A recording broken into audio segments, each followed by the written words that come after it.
एक और मुबारक बनती है, वो मैं आपके चैनल के सामने कहता हूं। वो मुबारक है दरहाल, जो रजौरी है, रजौरी के दरहाल के लोगों को मुबारक देता। वहीं बैठे बैठे प्राइम मिनिस्टर मोदी साहब मुझे पूछते हैं, जनाब ये इकबाल मलिक साहब कौन है और ये दरहाल कहां है? मुझे कुछ समझ नहीं आया। मैंने उनको पूछा, जी ये अचानक दरहाल का और इकबाल मलिक। मैं आज इस मौके पर सबसे बड़ी मुबारक अगर मैं किसी को दूंगा, प्राइम मिनिस्टर मोदी साहब, अमित शाह साहब, और एक और मुबारक बनती है, वो मैं आपके चैनल के सामने कहता हूं। वो मुबारक है दरहाल, जो रजौरी है, रजौरी के दरहाल के लोगों को मुबारक देता। एक तूफान उठ गया था 5 अगस्त 2019 जब ये 370 का मामला चला था, और उसके बाद डीडीसी के इलेक्शन आ गए जनाब। इकबाल मलिक साहब भारतीय जनता पार्टी के सीनियर लीडर, मैंने इसी ऑफिस में उनको आके बोला, इकबाल साहब हो सकता है आप बीजेपी के मैंडेट से दरहाल से इलेक्शन लड़ो तो शायद आपके लिए मुश्किल हो जाए। आप इंडिपेंडेंट इलेक्शन लड़ो, बाद में जीत के वापस बीजेपी में आ जाना। इकबाल साहब जम्मू से दरहाल गए, उन्होंने दरहाल के लोगों के साथ मुलाकात की। मुबारक है दरहाल के लोगों को।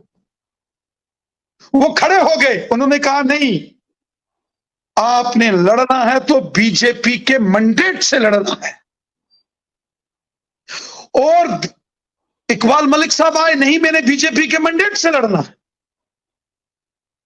मैंने उनको कहा, जनाब एक बार फिर सोच लो।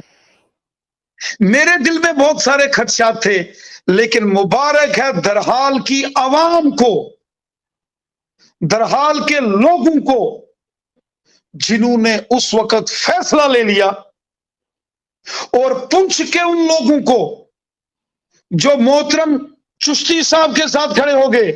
हालांकि चिश्ती साहब और उनकी बेटी सहरिश चिश्ती इलेक्शंस नहीं जीत पाए, लेकिन 12-14 हजार वोट बिल्कुल रूरल एरियाज का, शहर का छोड़ दो, वो भी तमाम हमारे मैक्सिमम मुसलमान भाई बहन थे जिन्होंने चिश्ती साहब की सपोर्ट की थी। और उधर से इकबाल मलिक साहब जीत गए। और जब इकबाल मलिक साहब जीत गए तो मैं दिल्ली प्राइम मिनिस्टर मोदी साहब के साथ मुलाकात करने गया।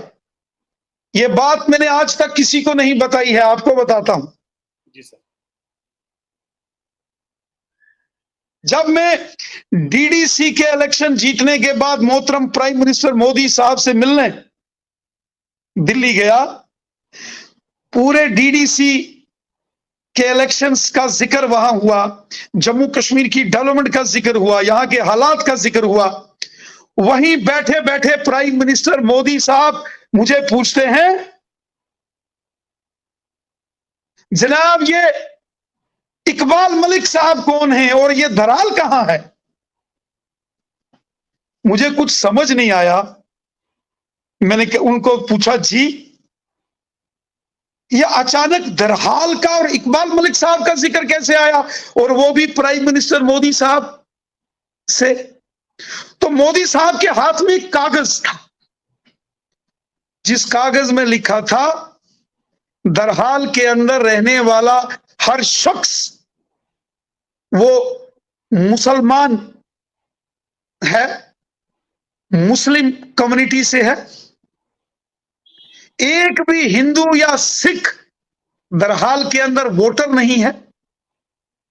और ऐसी जगह, वो भी जम्मू कश्मीर की, जहां एक भी हिंदू या सिख नहीं है, सभी के सभी हमारे मुसलमान भाई बहन हैं, वहां से बीजेपी के मैंडेट पर जो शख्स जीत के आया है वो कौन है और वो लोग कौन हैं? जनाब, फिर इकबाल मलिक साहब को दिल्ली बुलाया गया और होम मिनिस्टर अमित शाह साहब से उनकी मुलाकात हुई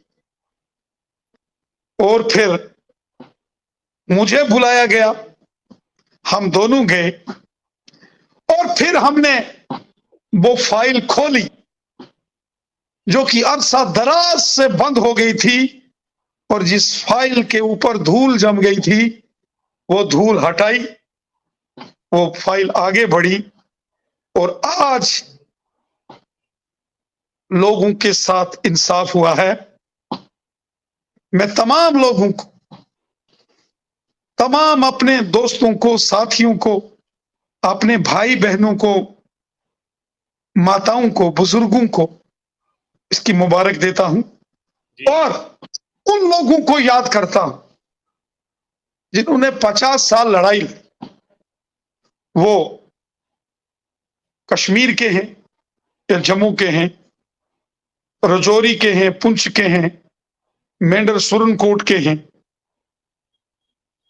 वो दरहाल के हैं, मंजाकोट, थला मंडी, बुदल के हैं, नौशहरा सुंदरबानी के हैं, कालाकोट के, वो अनंतनाग, शोपियान, कुलगाम